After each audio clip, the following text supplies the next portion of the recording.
take away from the MLS from when you're time there? It's very different. Like the way I describe it is very different, and that sounds negative, but it's just incredibly different. And if you want to go and be a part of it, or to buy into what it is when you watch it, I think it pays to understand the foundations of it. So because it's based in America, it kind of has to follow certain other American traditions.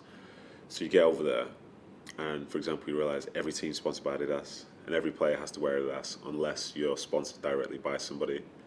So I'm like, this is weird. Like all the kits are the same, all the warm-up tops are the same, but that's American sport to start with. You've got the groups, the players group, the owners group, and the league. Three very significant groups which dictate a lot of what's going on.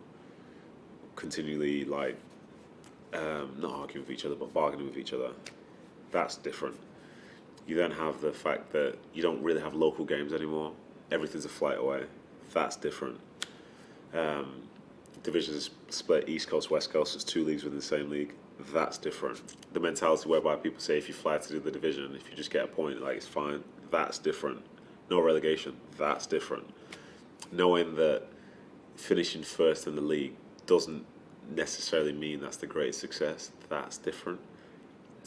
But then you realise that that's because the playoff system in America is the biggest selling point for all its sports, because people like the regular season, but they go wild for a postseason, like go bonkers for it. And that's what it did within football. You do that, and it makes for some really exciting ties. You've got more eyes, and you get more nationally televised games and so on. And it's really cool. But then also, like, I think the biggest difference, really, from a playing standpoint, is the difference between the best players and, I wouldn't necessarily say the worst players, but the players who aren't as good within a team is far wider than, say, in the Premier League and other leagues around the world. And it's because of the way that they invest in their talent over there. So three players can get paid quite highly. Then I think it's 4 or 5 under that who can get paid quite well. But as of 2020, when I was leaving, 1/3 of the league is on less than $100,000 a year. And you might say, oh, it's not too bad, but that's a lot of players. That's a lot of players. And so with that, they're playing in the same league that, say, somebody's been like Shaqiri's getting paid $8 million or $10 million per year in it, but then he's playing in a team with somebody who's plays the same amount of games, who's on that. And in fairness to the players, they don't resent people who make more money, but it shows the difference in talent sometimes, because you could be on a field with somebody who's played in the Champions League final, but then also on a field with somebody who was at university like 6 months prior, and they're good, but they're playing their first season as a pro, and they're like 23 years old, and they were literally like just on the campus 6 months earlier.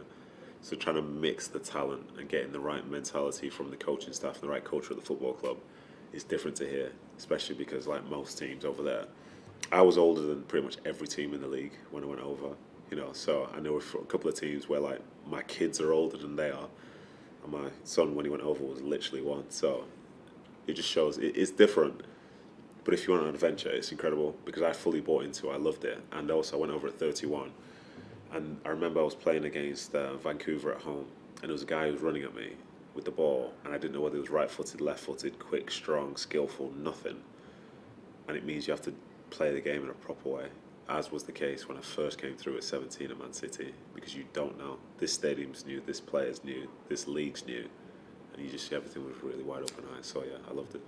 2 players who are pretty much at the tail end of their career. We spoke about them briefly before, Ronaldo and Messi. There's always rumours that they'll kind of finish their career there. Can you imagine that being almost like a good marriage for both of them?